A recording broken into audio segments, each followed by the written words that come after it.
Hello again. In this episode, we're going to talk about how to have family vacations or retreats with a purpose. This is one of my favorite topics. I've written several books that address this. I'm going to give you a glimpse into what these are. And then if you want to learn more, I'll be happy to gift you absolutely free one of my best-selling books that talk about family vacations with a purpose, with all kinds of sample agendas and everything. Stay with me to the end of this episode so you get an understanding of what I mean by family vacations with a purpose, because you might get resistance if you brought this up with your kids. Once you hold one, they're going to be begging for these if you do it the way that I'm going to recommend.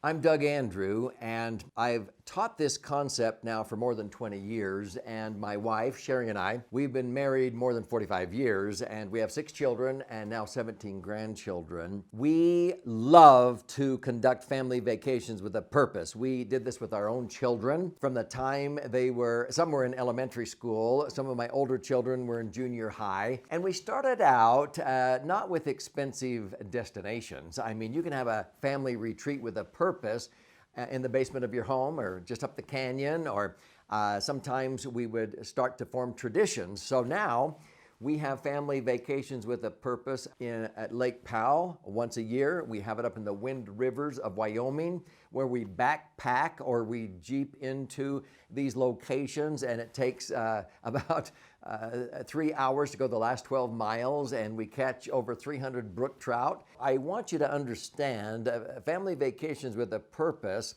is still scuba diving and biking and golfing and fishing, and you're having a ton of fun, but you're also using it with a purpose or a theme to be able to educate and talk and bond together around the campfire. We usually meet for a minimum of 90 minutes a day, sometimes 45 minutes in the morning, 45 minutes in the evening, and you're going to understand why we do that to comply with IRS rules. But sometimes when I introduce this, people say, oh, my kids would never buy into this family retreats. They just want to go sit and suntan. They want to lay under a palm tree. They want to be on the beach. They don't want to go learn. Well, when you get resistance and you actually say, hey, trust me, you're going to love this. I can't tell you how many times people whose children resisted it were begging, when is the next family vacation with a purpose? So my wife and I, we would actually take our children out of school at least 2 times a year for about a week to educate them because we believe in education more than school. Now, they had to do their homework and not miss a beat on their grades and so forth, but we would teach them about the principles that we wanted them to learn about that they were not learning in school. There's actually 12 different topics that schools are not teaching our children effectively, and I am recording videos on every one of these 12 critical things that your children need to know that the schools are not effectively teaching. And so that's why we took our children out of school and conducted family vacations with a purpose to teach these critical concepts, like how to have critical thinking, how to deal with crisis and deadlines and insults and offenses, and all kinds of ways to be self-motivated, to have their batteries included, and on and on and on. But the key is you've got to set aside a time to get away, and you want to make it fun. And so we have sample agendas in a lot of the training and videos and in the books of how we do this. But I mentioned that every day we would usually gather together for at least 45 minutes in the morning, and we'd do it again in the evening. And we even do that with even the little tiny children, and we might hire a babysitter or a nanny or what have you. Or maybe one of my adult children now will take one day where they do that. What do we do during that time period? This is where we make deposits and withdrawals out of our family bank. So I want you to be sure and watch the video at the end here that I'm going to recommend if you don't know what a family bank is. But this is where we share basically what we've done to enhance our financial assets, our foundational assets, our health, our family values, our beliefs, spirituality, all kinds of things. What we've done to enhance those in the last year since we met around the campfire or in Maui, and also what we've done to enhance our intellectual assets and the wisdom and knowledge and experiences and skills and habits. And that's where we set our goals a year earlier. And so we're returning to the same destination, and we're reporting on what we've done to enhance those assets. Other mornings or evenings, we actually go around and share what we intend to do during the next year or two until we meet back. We meet in Maui every 2 years. We've been doing this for 27 years. And so they're reporting on what they want to do to enhance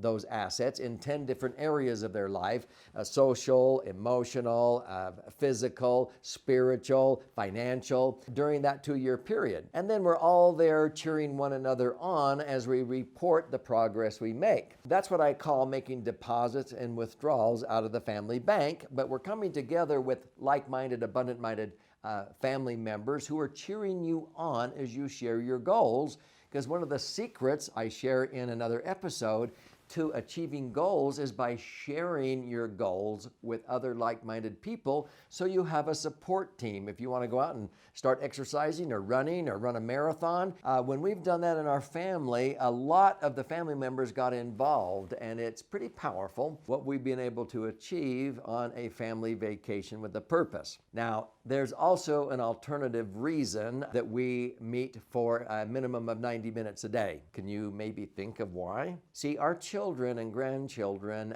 these family vacations, we didn't pay for them. When they were little, they had to pay the airfare or the cruise fare and the lodging and their fair share of the food. And so if we were not meeting at home or up the canyon, if they voted to meet in Maui, I said, okay, you will pay your airfare, your cruise fare, your share of the lodging, but I'll show you how to do that as inexpensively as staying home. And they love that because I showed them how to buy 4- and 5-star timeshares for pennies on the dollar by finding groups of people who wanted out. They were getting behind on their payments, or they're behind on property taxes, and we were a godsend to come in and save their credit and take over their timeshare. We bought some timeshares for 25 cents on the dollar. Sometimes we bought them for $1, and they were selling upstairs at the resort for $20,000 to $30,000. We meet in Maui as inexpensively as we do at home. In fact, the last time we rented out one room on Airbnb in 45 minutes that we didn't need, and that rental of one room in our condo paid for the entire maintenance fees on our whole condos. We have 4 of them. That's how we can have family vacations, and it doesn't cost us anything for the lodging. Our children use credit cards responsibly. They've done that to buy their school clothes and have their little businesses. I've always had them sell drinks at parades on the 4th of July and earn or mow lawns or set up flags on the holidays. And they paid their way through school. When they do that, they're learning responsibility and accountability. But they would use credit cards since they were just small, and they would pay them off every month. Now, every 2 years, they have enough points on their credit cards that their airfare is free. Now, we also do it because if you have a business entity, all of our children have their own business entities filed in the state where we live, because if they have their own business entities, even if they're 10, 11, 12 years old, and they all did, selling first aid kits or whatever, do you know that when you gather together, if you have an agenda and you have minutes, you can tax deduct the airfare, the cruise fare, the lodging, the proportionate percentage of maybe meals or entertainment at any given time that the tax code allows. We have tax deducted our family vacations for years. I've been audited many, many times. That's never been thrown out because I dot my I's and cross my T's. I teach that in various educational videos and training.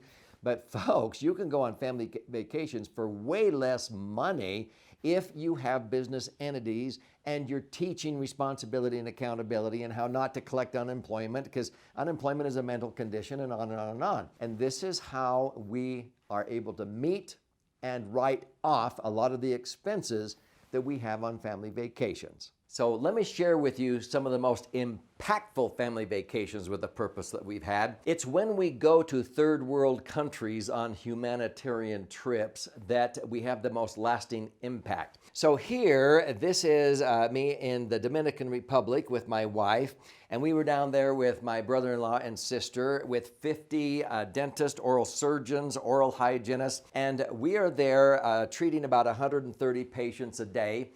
We get up at 5 in the morning, we ride on these chicken buses for an hour out into the country, and we set up under a tarp sometimes, generators, or under, here this was in a church, and we set up a clinic with folding tables and generators and portable drills. And we treat about 130 patients a day, and we do this for 14 days. And these people actually earned the right to have their dental work done because they've been taking out microloans, maybe $200, $204 is the average microloan. And they learn how to be self-reliant. And this is their working capital to start a business, maybe a beauty salon under a shade tarp. They pay the loans back at 28% interest. This is a nonprofit. The interest goes to pay for the professors that are coming to teach them how to use the money they're making to preserve and build their business. This day, a woman had talked about how she had borrowed 17 microloans and paid them back, all at 28% interest, and she now owned a strip mall with her beauty salon in it, and she had built a hospital, a school, and a dental clinic, and also a church. And so they learned to give back to society. Do you know in the Dominican Republic where this took place, the Bank of Esperanza, which means the Bank of Hope, has loaned out over $38 million with a 98.5% payback. That's better than banks in America loaning money at 5%. It's not the interest rate, it's teaching responsibility and accountability. When our children or grandchildren go on humanitarian trips, they will never forget meeting these kids in the Dominican Republic and how clean they were, but how happy they were with just a old rusty wheel from the junkyard. And they come home and they see all their toys and they go, golly, they were happier than many kids, many of my friends here that have all the toys in the world. It's not about things. Happiness comes from within.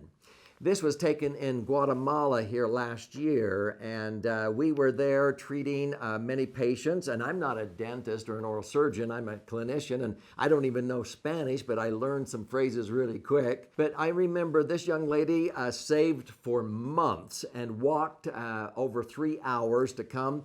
And my brother-in-law was able to give her 6 implants there on the spot in 3 hours. And she walked out with a beautiful smile and cried, "Thank you. Now maybe a young man will marry me." It was on this trip that we had an Eagle Scout and his sister there, and they delivered 300 newborn kits in Ziploc baggies to expectant mothers that have to try to find a piece of newspaper to deliver their baby on. You give them a Ziploc baggie with diapers and a onesies outfit and little caps and so forth, they think it's Christmas. That young man and his sister came back and told their friends in Phoenix, "You have no idea how blessed we are in America." So I would recommend family vacations be with humanitarian service where you get out of yourself, maybe Habitat for Humanity. There's all kinds of causes. This is where we hold family vacations up in the Wind Rivers of Wyoming. Some of our best conversations come around the campfire. I've done this with Boy Scouts. My 2 sons are Eagle Scouts. This is Grandpa's camp. That's probably our highlight of every summer. This isn't one of them. This is my wife.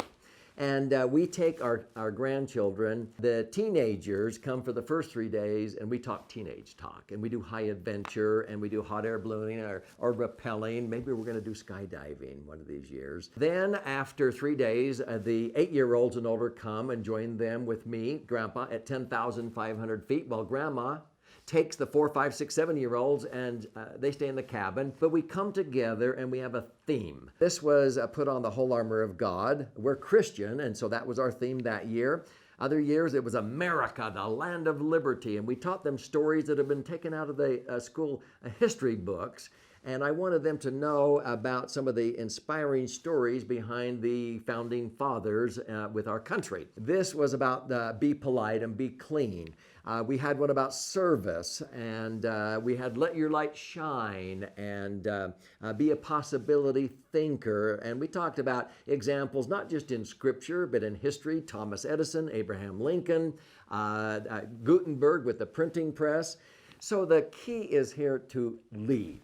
Family vacations, you want to lead your legacy using powerful principles, tried and proven concepts, and leadership tools. We have 17 tools that I teach in other videos, but conduct family vacations and retreats with a specific purpose. If you're a grandparent, look at the chapter in my book, Entitlement Abolition, about Grandpa's Camp. You will be a hero when you do this, but you want to teach responsibility and accountability, and there are all kinds of games in the book, Entitlement Abolition. So I would recommend you click here, watch this episode if you don't know what that is all about, and you'll also learn how you can get your free copy of the book, Entitlement Abolition. Just pay a nominal fee for shipping and handling. And I want to empower you to get the information, because there's a total chapter in here on family vacations with a purpose. You'll see sample agendas and another chapter on Grandpa's Camp. And you can be a hit with your grandkids.